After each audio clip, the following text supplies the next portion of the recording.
If you're about to sell your land, don't make these tragic mistakes that cost people thousands. I'm going to show you exactly how to avoid these mistakes. I closed 42 land deals last year alone, so listen to me. Number 10 is the most costly mistake, so make sure you stick around. Number 1 is skipping professional help. That includes not using a real estate agent or an attorney specializing in land. Land is very specific. There's a lot of rules and regulations. You want to make sure you know all of them. You want to make sure you consult with the right people. Attorneys and real estate agents are a great place to start. Number 2 is skipping the survey. That's right, folks. That is not something you want to skip. Not knowing the exact boundaries or issues with the land, encumbrances, driveways, fences, tree lines, where everything is at. You want to know where those pins are located. When they do a survey, they go out and they put a long metal pin in the ground. You can use a metal detector to find those pins. You have to know all corners of that property and where it's located. Extremely important, and if you don't, could lead to a huge mistake. Number 3 is failing to market the property properly. That's right, folks. Everybody loves to do a for sale by owner. I get it. I've done it on my own.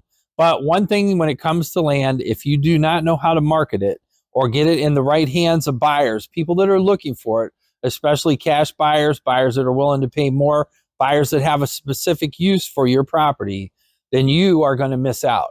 You want to make sure that you brush up on your marketing game, make sure that you're ready and you know who that buyer may be and where to find them. Real estate agents are great at this. There's a lot of great marketing companies out there that you can use. Do your homework, check on Google, look all over. Zillow is another good way to market your property.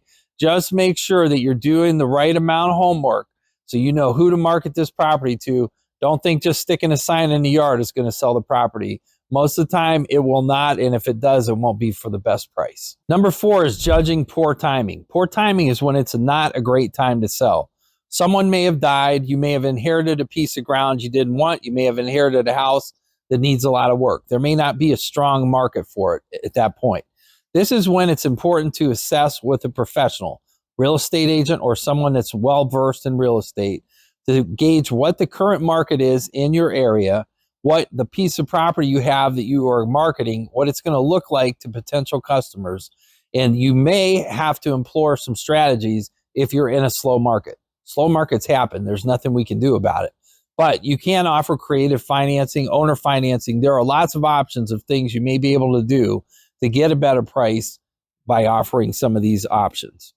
Just check out the market, know the market, and make sure if you're selling in a slow market, you got a plan for it. Number 5 is not disclosing issues. Not a good time to be a sneaky Pete when you're trying to sell a piece of property. You want to put it all out in black and white, everything that you know that's wrong with that property. And folks, if you don't, it can cost you big time. If you know of any environmental issues, anything that may be going on with the property, there may be easements, there may be encroachments. If you know about those, you need to let the potential buyer know that. Failing to do that can cost you big time. Just remember, anything you know about the property, you need to pass on to the buyer to prevent a big problem in a lawsuit down the road. Number 6 is overpricing. I have a saying, it's like this: list it high and let it die. Yeah, that's what a lot of people do with real estate and land. They will take a piece of property, they will way overprice it. It'll sit on the market for a long time. The community starts to think something's wrong with it. They lower the price consistently every month or two. It's just not a good suggestion. Do not overprice your land. Make sure you get a professional opinion. You find out what it's worth. You can do a CMA. Most real estate agents can do that. You can even do a full-blown appraisal, which really isn't that expensive. In our area, typically it's $400 or so to have that done. That will put you right in the market. You'll know what a bank would be willing to loan on that property, and you'll know where you're at. Do not overprice. That can hurt you very badly. Number 7 is putting that for sale sign in the yard before you clean up the yard. That's right. You need to make that appearance of that property the best you can.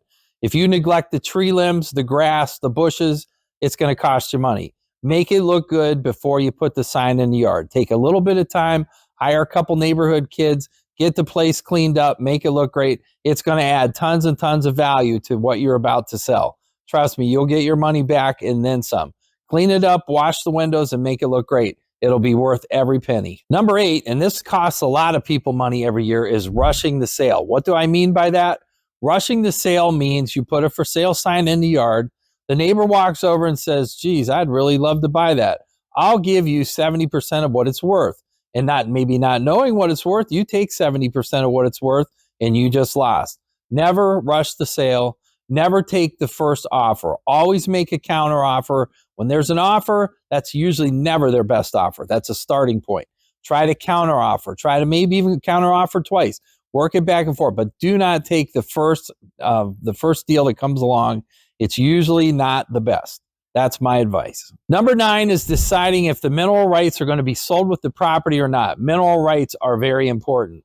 Mineral rights equal oil, basically, and oil equals money.